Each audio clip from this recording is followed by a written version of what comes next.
प्यारे दोस्तों, उत्तर वैदिक काल की धार्मिक स्थिति क्या थी? क्या कुछ जीवन था? उस पर तथ्यपरक सीमित शब्दों में कविता के माध्यम से जनमानस में गाने बजाने, बच्चों को खिलाने, संगीत के माध्यम से मैं इसे प्रस्तुत कर रहा हूँ। इसे गाइए, बजाइए, बच्चों को सुनाइए ताकि उसे तथ्यपरक ज्ञान हो सके और उसका जीएस कंप्लीट हो सके। चलिए मैं सुनाता हूँ, इसे आप सुनिए। धर्म, ऋतु, उत्तर वैदिक संकल्पना स्वयं समाज के कर्तव्य होते थे। ऋतु सार्वभौमिक विधान है, होती सृष्टि नियामक कहलाता है। देवत्व महत्व, आराधना महत्व, धार्मिक उद्देश्यों में होता परिवर्तन। 3 परिवर्तन देखने को मिलता उत्तर वैदिकों का जीवन गाथा है। इंद्र जगत सर्वोच्च प्रजापति, रुद्र विष्णु प्रमुख देवता थे। वरुण जलदेव बन बैठे, पूषण शूद्र घर बस जाते हैं।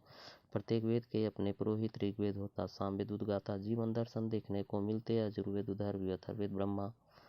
साक्ष्य मिली, आभास मिली, मृत्यु सतपथ मोक्ष उपनिषद। पुनर्जन्म अवधारणा बृहदारण्यक में मिलती है। निष्काम कर्म ईशोपनिषद गाता है। यज्ञ वर्णन भी खूब मिले, सोमयज्ञ अश्निनोम यज्ञ। यज्ञ वर्णन भी खूब मिले, सोमयज्ञ अग्निष्टोम यज्ञ। वाजपेय अश्वमेध भी होती है, राजसूय अभिषेक में है सम्मिलित। अग्निष्टोम पाप क्षय करते, स्वर्ग है ले जाते। अग्निष्टोम पाप क्षय करते, स्वर्ग है ले जाते। पशुसुरा की आहुतियाँ सांतरामन यज्ञ है देता। पुरुष बलि यज्ञ स्तंभ पुरुष मेध यज्ञ में आता है। पुरुष बलि यज्ञ स्तंभ पुरुष मेध यज्ञ में आता है। शक्ति प्रदर्शन रथ दौड़ आयोजन वाजपेय यज्ञ बन जाता है। इस प्रकार कविता के माध्यम से बच्चा को सिखाया जा सकता है। गाइए, गवाइए, नचाइए और उसे नित दिन सुनाइए। तथ्यपरक ज्ञान उसे होगा, आगे जीएस में उसे काम देगा। जेपीएससी बीपीएससी सब जगह यह काम देगा, हर कंपटीशन में यह आएगा। ये तथ्यपरक ज्ञान के लिए यह नोट्स है, ये फ्लो चार्ट है, इसका स्क्रीनशॉट आप ले सकते हैं।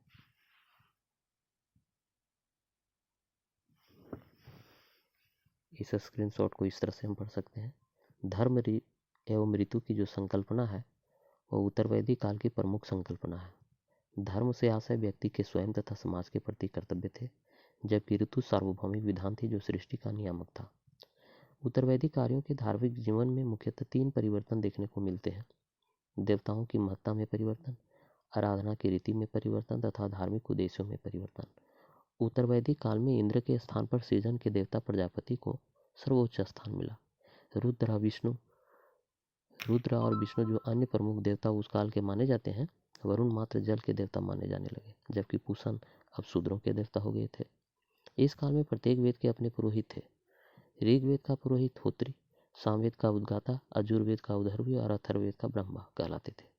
उत्तर वैदिक काल में अनेक प्रकार के यज्ञ प्रचलित थे, जिनमें सोमयज्ञ, अग्निष्टोम यज्ञ, अश्वमेध यज्ञ, वाजपेय यज्ञ, राजसूय यज्ञ। वैसे इसे रहस्यमयी यज्ञ कहे जाते थे। इस यज्ञ के अलग अवधारणाएं थी, कंसेप्ट कुछ अलग था।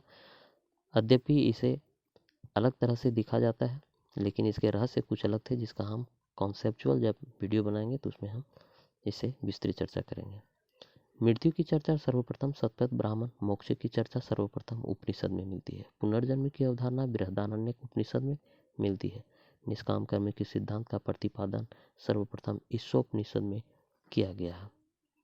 बात रही प्रमुख यज्ञ में पापों के क्षय और स्वर्ग की ओर ले जाने वाला यज्ञ अग्निष्टोम यज्ञ, पशु सुरा की आहुति देने वाला यज्ञ सोमत्रामन यज्ञ, पुरुषों की बलि सर्वाधिक 25 यूपों यज्ञ स्तंभ का निर्माण करने वाला यज्ञ पुरुषमेध यज्ञ, और महत्वपूर्ण यज्ञ राजा द्वारा साम्राज्य की सीमा में वृद्धि के लिए साणु तथा घोड़ों की बलि देने वाला अश्वमेध यज्ञ कहलाता था। राजा के राज्याभिषेक से संबंधित यज्ञ राजसूय यज्ञ होता था, और राजा द्वारा अपनी शक्ति के प्रदर्शन के लिए रथ दौड़ का जो आयोजन किया जाता था वह वाजपेय यज्ञ कहलाता था। इस प्रकार के यज्ञ की कुछ महिमाएं थी। शेष पॉलिटिकल लाइफ पर हम अलग वीडियो बनाएंगे अगली बार।